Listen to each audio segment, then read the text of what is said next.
প্রিয় দর্শক বন্ধুরা, আগুনের এই সূত্রপাতকে কেন্দ্র করে আশপাশে অনেক মানুষের ভিড় জমিয়েছেন। আপনারা দেখতে পাচ্ছেন আমরা এই মুহূর্তে রয়েছি রামপুরা ডিআইটি রোড।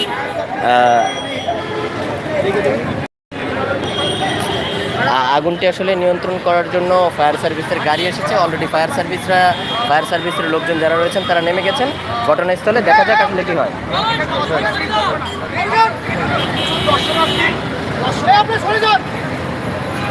আপনারা দাঁড়ায় কি দেখেন, কাজ করতে দেন বেটা করে।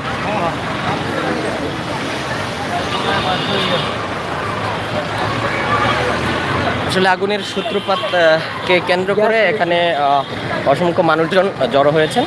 আমরা এই মুহূর্তে রয়েছি এই বাইক সরেন সর।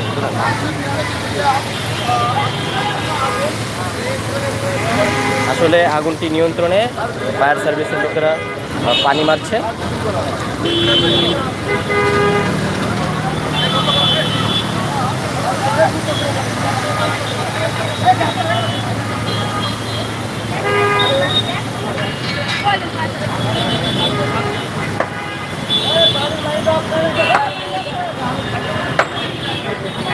আমরা এই মুহূর্তে দেখতে পাচ্ছি আসলে আগুনটি নিয়ন্ত্রণে পানি মেরেছেন। অলরেডি আগুন বন্ধ হয়ে গেছে, তবে ম্যানহোলটি ভেঙে তারা আসলে এটার সূত্রপাত কোথা থেকে এবং এটির চিরতরে সমাধান কিভাবে করা যায় সেটি নিয়ে তারা আসলে ম্যানহোলটি খুলবার চেষ্টা করছে।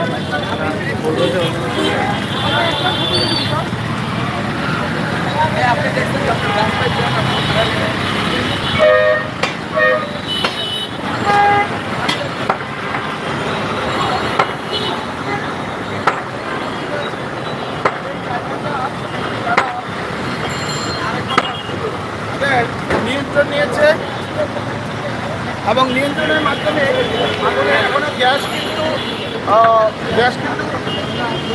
আমরা দেখতে পাচ্ছি আসলে ম্যানহোলের যে ডাকা রয়েছে সেই ডাকাটি অলরেডি খুলেছেন।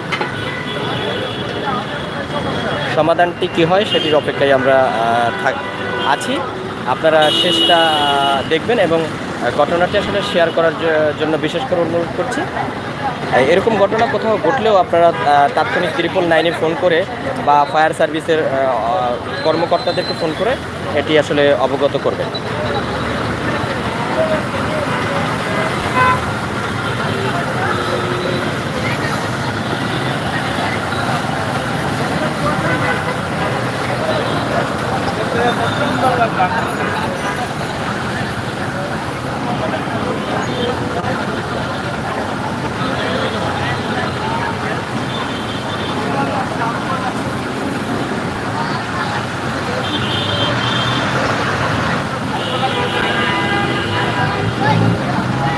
প্রিয় দর্শক বন্ধুরা, আমরা এই মুহূর্তে রয়েছি রামপুরা ডিআইটি রোডের যেখানটিতে আমরা রয়েছি সেটি বিটিভি সংলগ্ন একটি মেইন রাস্তার মধ্যে। আসলে মেইন রাস্তার একটি ম্যানহোল থেকে হঠাৎ করে আগুন দেখতে পাই এবং এই আগুনের সূত্রপাত কেন বা কী কারণে হয়েছে ঠিক আমরা তা ধারণা করতে পারিনি। যেমন এ কারণেও লাগতে পারে যে কোনো পথচারী হয়তো বা এখান দিয়ে সিগারেট খেতে খেতে গিয়েছিলেন, তখন আগুন লেগেছে, বা কোনো গাড়ি থেকে কেউ সিগারেটের আগুন ফেলেছে, যার কারণে আসলে এই আগুনের সূত্রপাত হয়েছে।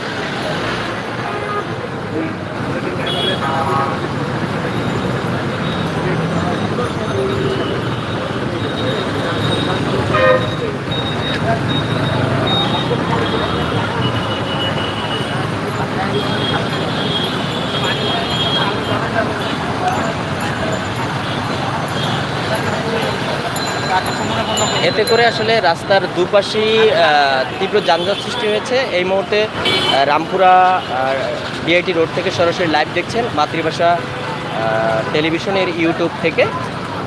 রাস্তার দুপাশে আসলে যানজট সৃষ্টি হয়েছে। আমরা আপনাদেরকে যানজট যেমন সৃষ্টি হয়েছে তেমনিতে আসলে আগুনটি লেগেছে এটিকে কেন্দ্র করে আসলে অনেক জনগণ একত্রিত হয়েছেন। আমরা সেটিও আপনাদেরকে দেখাচ্ছি।